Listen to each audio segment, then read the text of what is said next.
Good afternoon, everyone. I'm Manasi Kute. Welcome you all to an interesting session, Decoding Performance, a Sportsman Perspective. Sports has always been a teacher. Playing sports is really fun, but it teaches us much more than just the athletic skills. Then be it skills like resilience, leadership, teamwork, accountability, or anything else. For sharing these learnings with us today, we have our amazing sportsmen, Mr. Viren Raskina and Mr. Kamlesh Mehta. Mr. Viren Raskina, former captain of the Indian hockey team, who has played about 180 international matches for India, including the Athens Olympics 2004. He is also an Arjuna awardee for hockey in the year 2005, retired from the international hockey in 2008, and currently is the MD and CEO of Olympic Gold Quest, a non-profit organization started by legends Geet Sethi and Prakash Padukone that looks after the training of Olympic athletes with a mission to help India win Olympic gold medals. And we have Mr. Kamlesh Mehta, Arjuna awardee and a national TT champion. He is also a recipient of Arjuna Award, the highest award for a sportsman in India, and also a recipient of Shiv Chhatrapati Award, the highest award for a sportsman in the state of Maharashtra. Sir has also captained Indian team from 1982 to 1986 and 1988 to 1990 and has won various medals in international championships. I welcome both of you, sir. We also have with us Shweta Rabra, an HR professional with over 12 years of experience in various HR domains. She worked with ICICI Bank for close to 6 years post finishing her post graduation in human resources from MDI Gurgaon. She joined the HR business partnering team for Godrej Consumer, Africa, Middle East, and US, and moved as head talent acquisition for GCPL India and SARC thereafter. Currently, she is leading the HR processes and operations for Godrej Industries and all associate companies. Welcome, Ms. Shweta. I would request you to take over. Thank you so much, Mansi. Um, Hi, Viren. Hi, Kamlesh. A very, very warm welcome in this interesting session, interesting panel on decoding performance, a sportsman's perspective. Thank I'll you. quickly jump on. Thank you. I'll quickly jump on to some of the questions which we have. Viren, I'll start with you if you may allow. So, performance assessment is an integral part of sports and corporate world both. If we were to draw a parallel between sports and corporate world, the sport in sports world, the performance assessment is immediate, it's public, and extremely meritocratic. However, it is slightly different in corporate world. As per your experience, what are the similarities and differences according to you with how performance is measured, treated, celebrated, or criticized in both the worlds? Over to you. Yeah. First of all, good afternoon, everybody. Thank you, Shweta. Thanks, Mansi, for that kind introduction. Pleasure to be here, and thank you, NHRD, for inviting me. Yeah, Shweta. Of course, I think performance in sport is always under scrutiny, and the thing with sport is that you win and lose almost on a daily basis. And if there's one biggest lesson I've learned from sport in life is that it teaches you to accept defeat, and sometimes margins are very fine. The difference between winning and participating is very, very small, and I always believe that in sport, especially at the highest level, it's the one percenters that make a difference. If you get take for example my sport in hockey, I think if you get 1% better in physical fitness, in recovery, in nutrition, in equipment, in infrastructure, in coaching, that's cumulatively 6 or 7% better.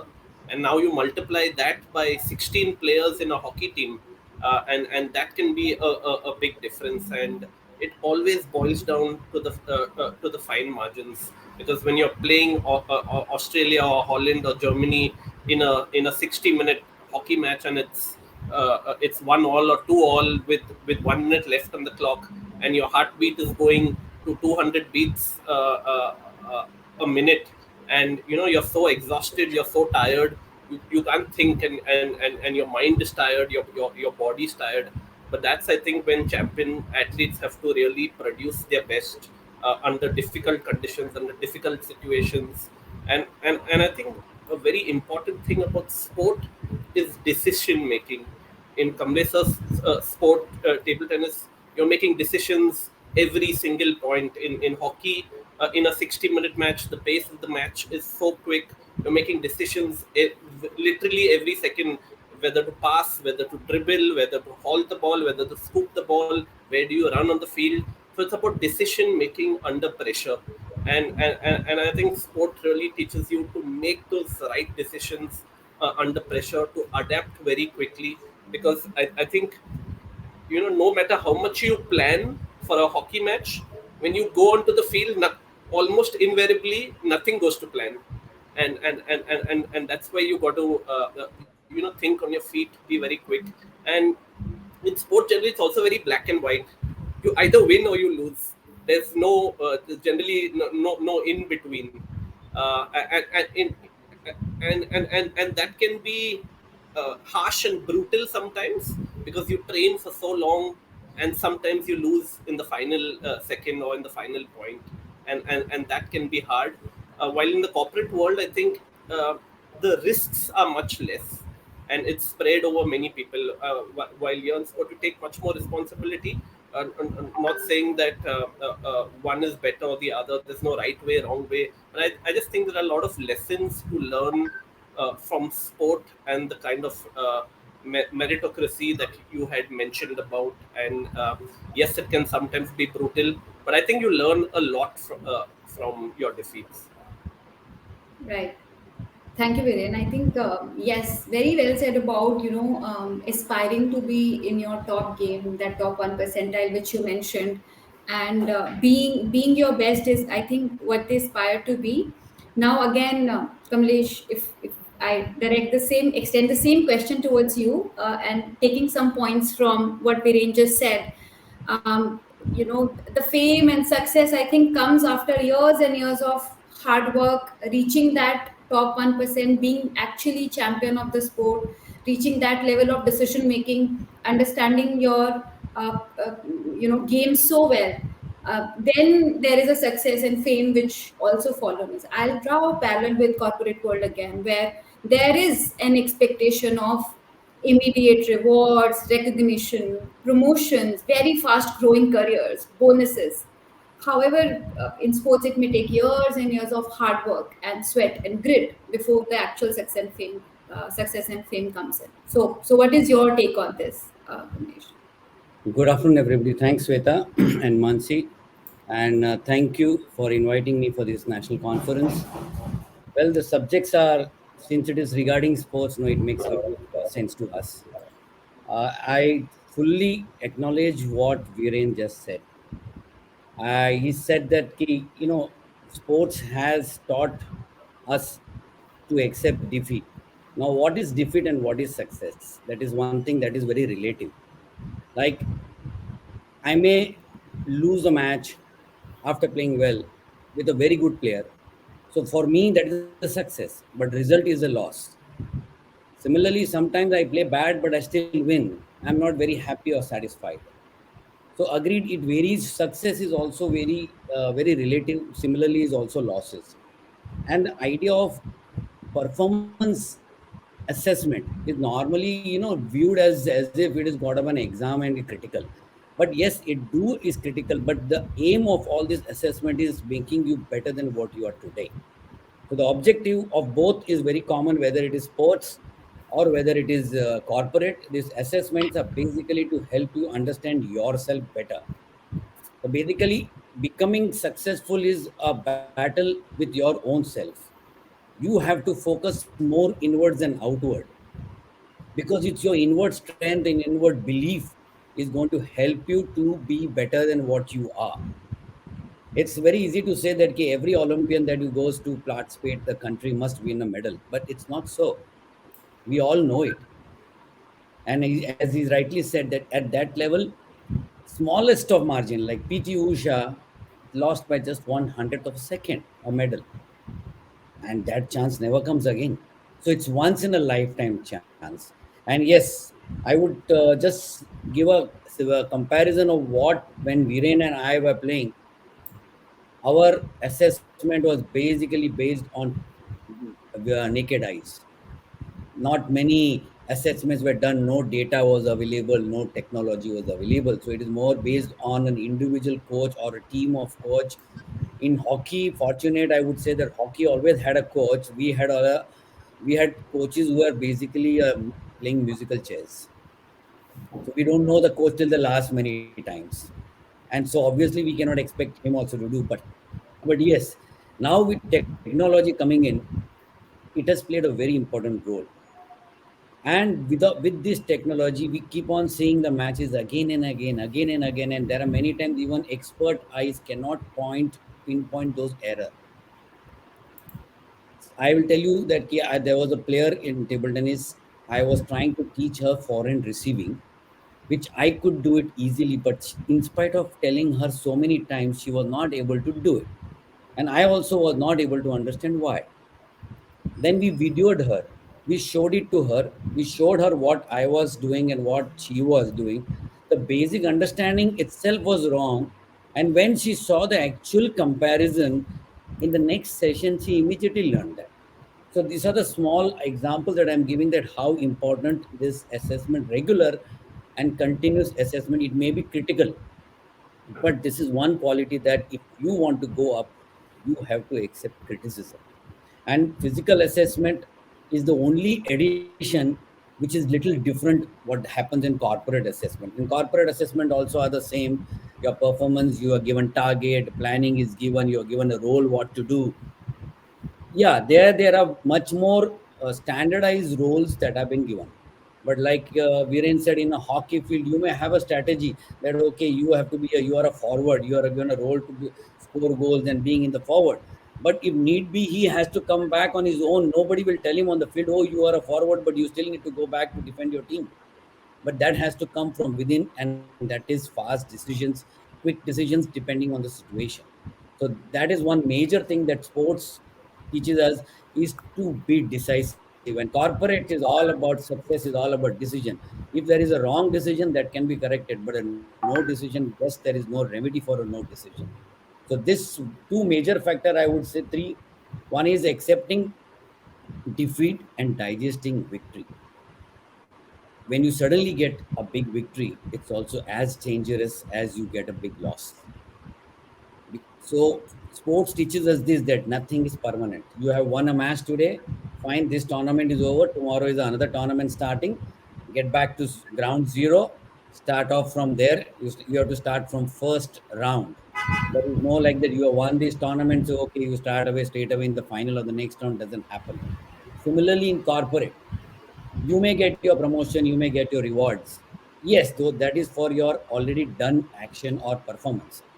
It will not guarantee that you will still go further. You need to start again fresh with the same devotion, then only results will come.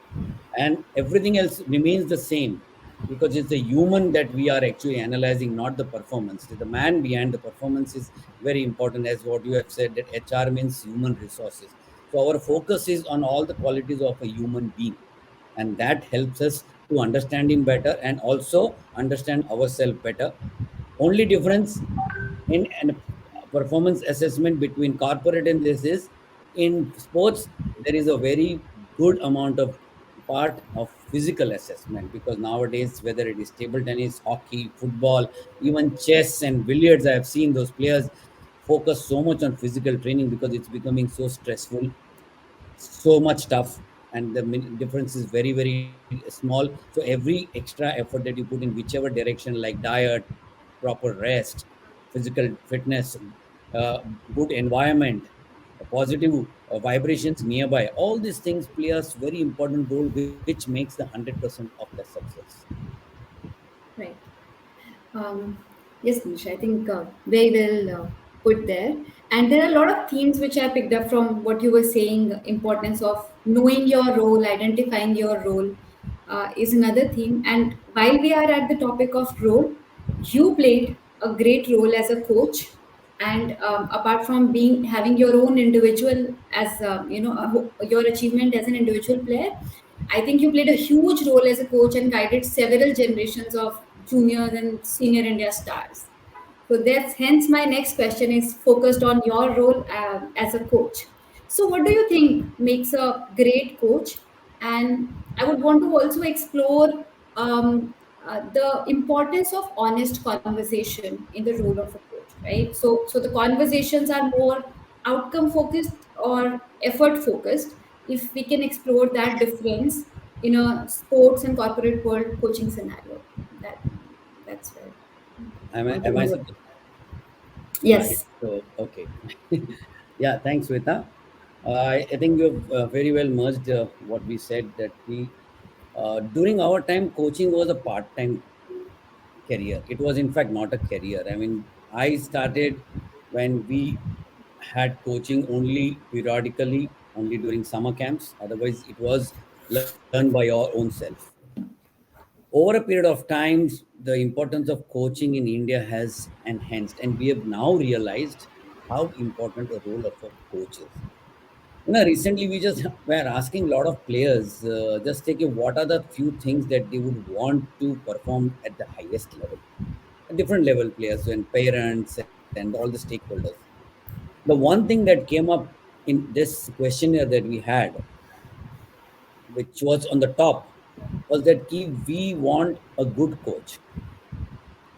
So that was the importance of a good coach, whether it is corporate, whether it's sports, because the objective of whether in sports or in corporate is to achieve your goals, is to achieve success, is to reach somewhere high where people can see you, be inspired by you, be motivated by you. So the main goal and objective is same. Maybe the routes could be different, but the way you take it, and it has to be different because every individual has his own way of thinking, and individual is very important. If an individual is strong, automatically the society or the team also becomes strong. So focus is on, again, individual. So coach has to treat every child as a potential champion. This is the first thing that I would say. I have come across in my career that people say, oh, he's a bad player or he has no potential. In fact, I would give my own example and how this has imbibed in my belief. I first time played for India at the age of 20, which is very late, frankly speaking. And when I played the tournament in Asian Championships at Calcutta, I had a mixed performance, good and bad. And immediately after that event, I was touted by all my senior players, my team members, including the captain, the foreign coach, the Indian coach, and it was put up in media that Kamlesh Mehta does not have any talent to succeed or play well at international table tennis field. Now, this criticism was after the very first international event I ever played. So it was definitely very hurting. I was shocked, I was upset. And that is the time when my father, he also read this article, so he was also upset. And he asked me, what is your plan? What are you intend to do? So I told him that, "Okay, all my friends and colleagues are saying that I should give a reply to this article and refuse that article or whatever it is." So my father said, "What do you feel?" I said, "Also, I feel this same way." I was young, 20-year and little assertive also. Then he said, "No, I have a different idea if it, you accept." So I said, "What?" So he said, "Ki, take this cutting, put it in your racket cover, and never discuss this with anybody. As and when your motivation or your ability, your intention to work hard reduces, read this article. You have to play better than these people in a tournament along with them, but promise me that never to take their names, never to disrespect them, and maintain the same gratitude towards them. They are your seniors."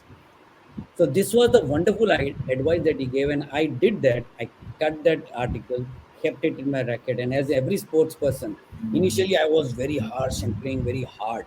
But after that, after a period of time, you start feeling, "Arey, ye isme kuch nahi hota hai. Chalo, let me go for a movie, let me go for this, etc." All those distractions do come in. But when I read this article, it kept on keeping my fire of desire burning. And the same people who had criticized me after 5 years in their own article had to write that Kamlesh Mehta is one of the best players we have produced at that time. I'm not saying this to boast about myself, but what I said, that getting right advice at the right time. A coach doesn't mean a coach who's teaching you table tennis or hockey. A coach is anybody who's giving you the right advice at the right time. So at that particular moment, my father played the role of a coach. When I go on the table, there's my coach who plays the role, or my senior colleague plays becomes a role.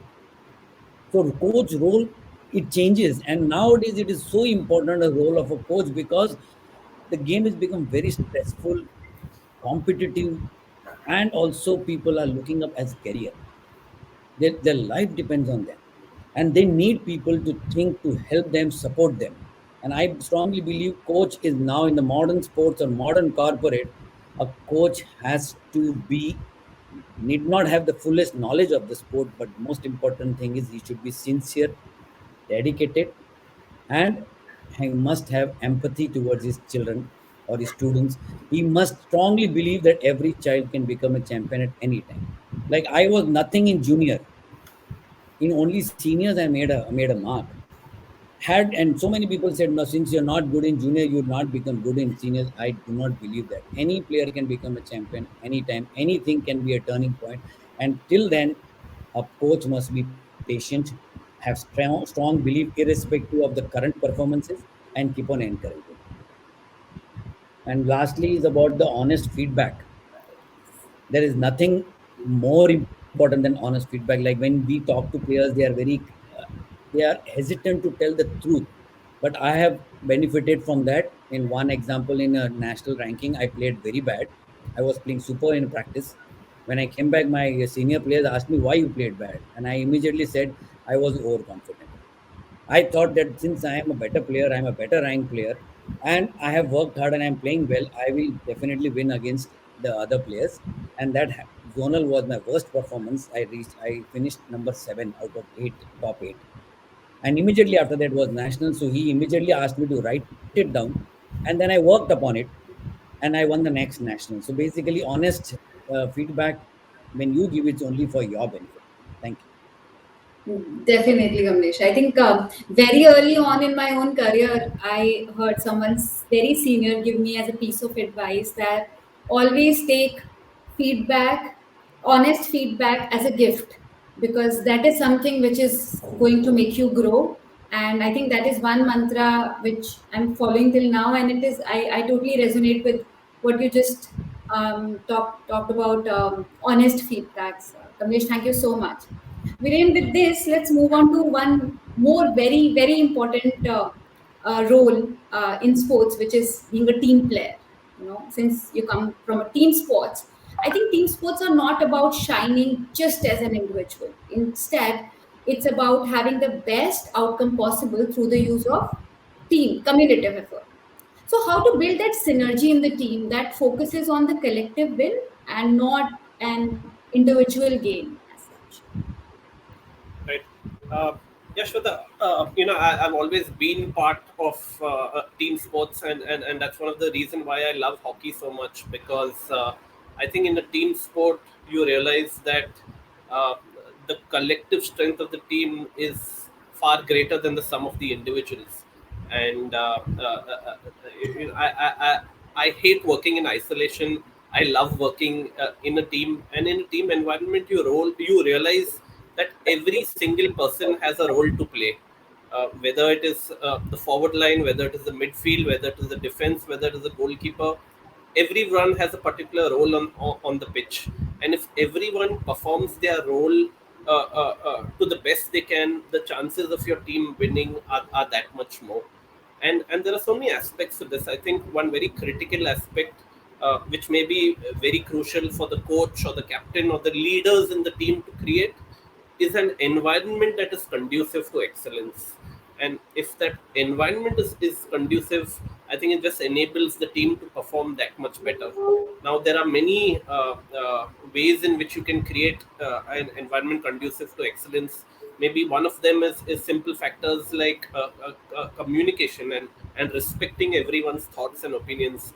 I remember when I was a young player in the Indian team, in India, the general culture is, especially when there are seniors and juniors, a junior only has to be seen and can't be heard. You cannot, in our culture, sometimes we don't respect the opinion of the youngest kid in the team.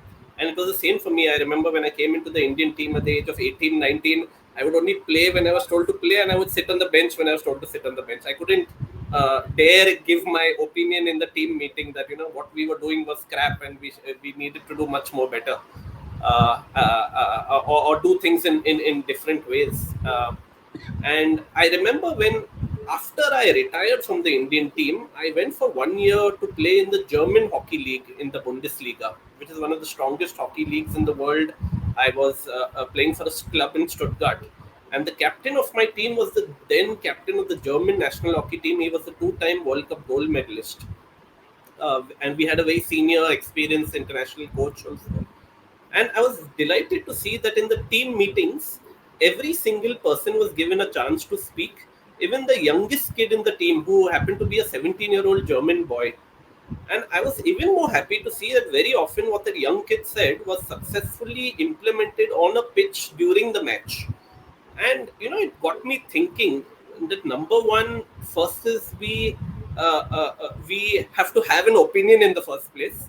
So and if you're really good at your domain, then you will always have an opinion. And secondly, we always have to respect everyone's opinion, even if it is the youngest member of the team, or by perception is possibly the weakest member of the team, because I think sometimes the best and most creative ideas can come by someone who's perception wise a weaker member of the team. So I think we just have to create that spirit of tolerance and, like I said, a good environment to enable people to express their opinions freely, and also take suggestions in the right spirit. And that's a very critical role of a coach, of a leader, and in a team environment. Secondly, I mentioned about everyone having a role to play. In a cricket team, you can't have all bowlers or all batsmen. In a team, you will always have people with different skill sets who bring different value to the table. And if we understand that, if we appreciate that, if we appreciate the skills of our teammates, I think that will always help us to become a better team. And last but not the least, I think one very critical factor is just about trust building within the team. In like I said, in a hockey match, you trust your team to pass the ball to you at the right time, to for your teammate to make a run at the right time. If you go out of position to tackle someone else, you trust your teammate to come and cover for you. And if a defender makes a mistake, your goalkeeper will cover for you. So building trust within the team, fighting for each other, working for each other, I think these are very critical factors in a team environment. And that's one of the reasons why I love hockey so much. So, thank you, Viren. I think two very important parts which I'm going to take away from this is trust and tolerance, both going hand in hand. And yes, definitely in the corporate world, if we were to draw a parallel, acknowledging and entertaining opinion irrespective of the hierarchy, and genuinely acknowledging and entertaining, and also investing time in behind that opinion in case if you see merit in the idea, becomes very important. And once you give that kind of platform to team members across the hierarchy, irrespective of the experience, there is also more time invested, and there's more commitment to it from all the team players to make it successful, because then everybody is more invested in what you are trying to achieve, irrespective if it is just a top down goal which has been given. So Viren, great thought, thank you so much. At this point, I also request all the audience to start posting any questions in case somebody wants to ask something to Viren and Kamlesh. And I move on to my next one, Viren and Kamlesh. If any of you can pick up this one. This is about motivation, and motivation, employee engagement becomes one of the most talked about conversations, at least in the HR rooms of the corporates. If I were to draw a parallel in the sports, it takes years and years of discipline, determination, hard work, grit, and sweat to get that fame and success. As Viren once said that it takes 6 grams of gold to lift a nation, but there is years of hard work which goes behind it, which is in the shadow and nobody knows about that. In those years where it's going on but fame is yet to come, how do you keep yourself motivated, and as a coach, how would you keep the team motivated? So both ways. Your take on that? Yeah, I think that there's so many examples of this, and for me, one of the best examples is India's weightlifter Mirabai Chanu. If you all might have seen at the Tokyo Olympics, she won a silver medal in weightlifting at Tokyo, and Mira is just a magnificent example of resilience and courage and sheer dedication and commitment. So Mira is a 49 kg weightlifter. She is 4 feet 11 inches. At the Tokyo Olympics in clean and jerk, she lifted 115 kilos above her head. That is like 2.5 times her weight.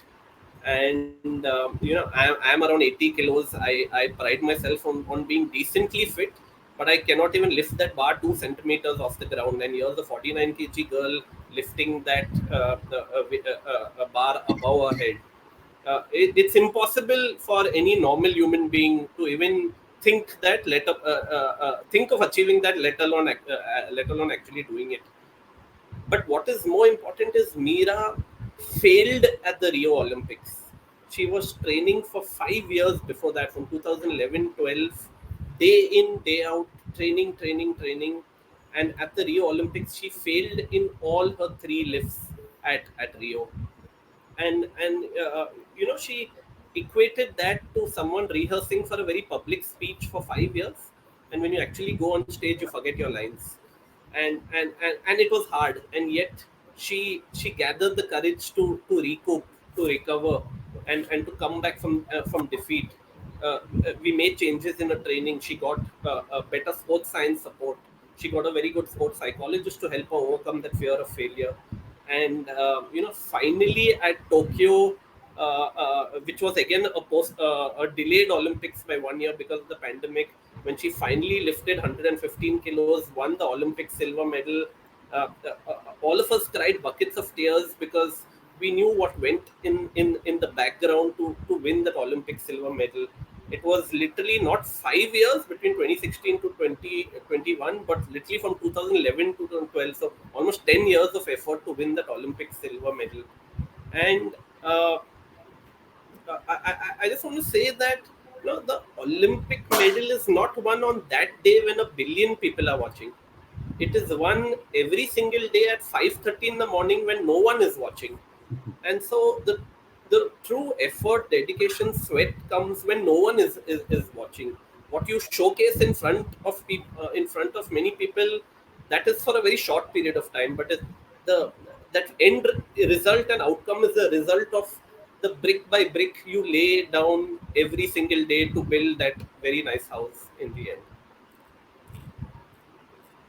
Right. So with this, we are moving on to, thank you, Viren. We are moving on to the audience questions. There are many. We'll try to cover as much as possible. The first one is, so we'll cover Nathan's question, which is, what is one thing we all need to cultivate to be bettering our performance? Kamlesa, why don't you take it? Uh, yeah. Can you repeat that question again? Yes, yes, Kamlesh. Uh, what is that one thing we all need to cultivate to be at bettering our performance? Bettering our performance. Yeah.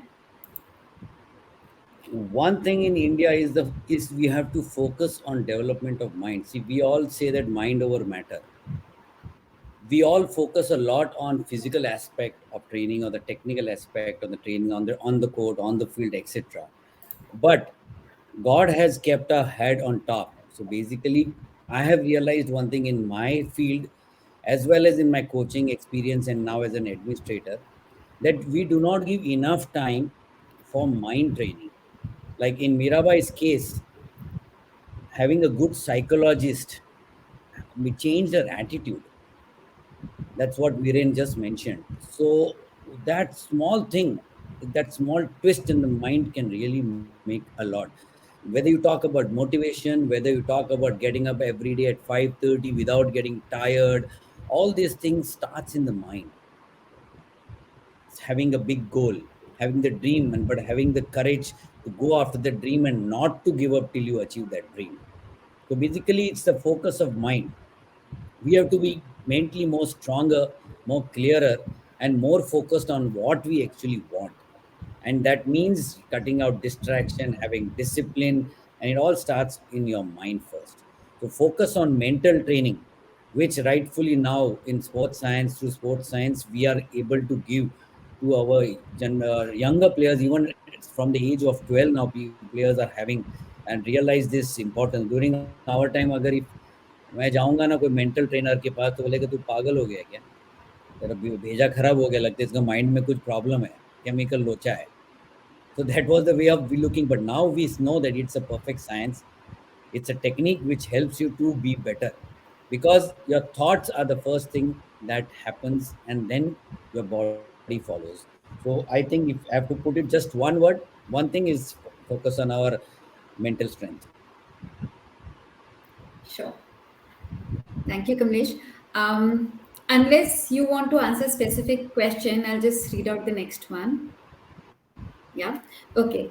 Go ahead. So, yeah, Viren? No, no, go ahead. Go ahead, please. Sure. So there's this question from Gaurang Sheikh. It says, what unique competencies sport persons demonstrate compared to the corporate professionals, according to you? Again, I don't want to say about a comparison because I can't. I'm not that experienced in the corporate world to talk about a comparison, but I can tell you definitely that champion sports persons are those who can adapt very well, because like I said, no matter how much you plan and prepare, when you actually go on the field, on the ground, on the table, it never goes to plan. And then to be able to think, to then make decisions under pressure, and then to adapt to ever changing situations, that is very critical. And those that is what a good coach teaches you as well. To be able to go out there and not handhold every student, but to teach them to make their own decisions, and also to play under tough conditions, because you can be rest assured that the best teams and the best players, they never get conditions in their favor. It is a myth that everything uh, will go according to plan, that everything will be as per what you like it and how you like it to be. And so I think that's one thing I've learned is, if you want to succeed, you have to be able to adapt, and you have to be able to win under tough conditions. Right. Okay, and since we are talking about the pressure, I think I'll take the next question, which is in line with that, which is that which motivating factors work bang on while performing under tremendous pressure and chaos. I think we are all looking for some motivating mantra which we all can use probably in our lives too. Kamlesh sir? Uh, Wherein you can take it, no problem. I think my just mantra has always been that uh, uh, it takes courage to succeed. I think it's far easier to give up and to accept situations as they are, but it takes much more courage to challenge the status quo and become better and push yourself to the limit. One of the reasons I love sport is you're you're pushing yourself on the limit every single day. I love working with elite athletes today as part of Olympic Gold Quest, because with elite athletes you're pushing them to the limit every day, and that there's a very fine line, because if you don't push them to the limit, someone somewhere across the world will be pushing athletes harder and getting the best out of them. And if you push them over the limits, the risk of getting injured is there. So the risk of overtraining is there. So to know and understand your limits and yet push the limits, and to have the courage to do that every single day, for me it takes courage to succeed. That's my mantra. Courage being the key word, definitely. Thanks, Vivek. Kamesh, the next one for you, which is how would you make employees accountable for their performance as a coach? So, Making them accountable. yeah. Okay, basically, we have to instill is in every employee is a self-esteem. See, once you have a self-esteem, you yourself will want to do only those things which will enhance that. Because self-image is very important. If you think that you are good, then you are good. Like Viren said, the champions. What are champions basically? Champions are the ones. There are champions and there are good players. For me, the difference between a good player, all players are good. So, but a good player and champion is only simple. That good player will win and perform when things are favorable to him. But a champion will perform and win in any circumstances, in any situation. So that's the difference. Similarly, for an employee, he has to be made an important part. He should feel that he is an important part of the organization. However, whatever the role he may be, whatever small the role he may be, because I don't believe in this again. Like in sports, I said, no, there is nothing like a bad player. There is nothing like a small role, because that small role also is a cog in that 100%. And similarly, if you can get him self-esteemed high, irrespective of that, and that itself will motivate him to do better than what he is, because he's already created an image about himself that he is respected, he's liked, and he's required in this organization. So the feeling, because when I was a, like Viren said, when I was a junior player, like same thing, we would be on the fifth player, we would be more interested getting the senior players bolega tabhi bolne ka, that all was there. And sometimes, yeah, you do not get the respect that you would want, so you would not say anything. But yes, I learned that, and I ensured that when I become a coach, at least every player is respected, and I could get good results. And that is what I would say: respect. Sure. Thank you, Mr. With this, I think we've reached a question which is also in line with what I had thought as a closing conversation. Amit Arun has posted a question saying, what are the points that you both would like to share with budding leaders, which can be drawn from the play field? And my question in sync is, what is that one important life lesson you have learned from your time as a professional sportsman? And from that, what is that one piece of advice you would want to give to the audience today? Open to both of you, Kamlesh and Viren. Okay, I'll take it. My only message is that we focus on those 8 hours of work, or that 5 hours on field. So we work hard on that. But a day is 24 hours. So what you do on the other hours is as important for your performance for that 8 hours or that 5 hours on the field. If you want to succeed in whatever field you are, we know that discipline is important, but how you spend those remaining hours that you're not in that particular field is very important. Like proper rest, proper diet, proper environment, good company, trying to imbibe some good habits. I think these are the ones that will help you to become a better person. And once you are a better person, performance in any field is going to come. Thank you. Shweta, I would just like to add that I think the greatest pleasure in life is to do something that people say you cannot do, and very often in life, people always say you can't do this and you can't do that. And I think if you find the uh, uh, uh, uh, if you somehow find from deep within the ability to be able to achieve something that people say that you can't do, I think that's the greatest pleasure. And this, I think, something equally important, where we always say you have to work harder, push harder, be more disciplined. But I would also say that one thing I've learned from sport, and Kamlesh sir mentioned briefly just now, I think rest and recovery is as important as training. And today, even in the corporate world, everyone is working long hours, everyone is pushing them to themselves a limit. But I think if we don't look after our health, we're of no value. I remember a very senior coach telling me, Viren, if the country invests a lot of money in you all as top players, but if you all are sick or injured when the tournament actually comes, then it's you all of no use. So looking after your health, looking after rest and recovery is an equally important part of the job. I think thank you. That's very relevant, and thank you so much, Viren and Kamlesh, for joining us today here on this very interesting session. I think we all got a lot of food for thought, and definitely things which we can start incorporating our own lives. to reach our own pinnacle, our own top 1%, which we are capable of. And I think that's a very good takeaway. I again thank both of you for joining us and giving us such great life lessons. Thank you so much. Thank you, We would be everyone. now. Thank you, Shweta. Thank you for moderating the session so well. Thank you. Thank you. It was very, thank you, Viren. Thanks, Sweta, and thanks, National Conference, for calling us. Thank you for enlightening us, sir. I'm sure the knowledge shared with us today is certainly going to pay dividends in future because, as you both rightly said, sports teaches us to accept defeat, and accepting defeat is one of the toughest things to do. So I think this should be called a learning of the day, and this is also something which will help us all not only in our professional development but in our personal development too.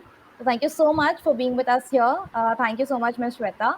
And thank you, audience. I sincerely appreciate your attention. And I now request to move on to our next session and attend the award ceremony for the case study competition. Thank you so much, everyone.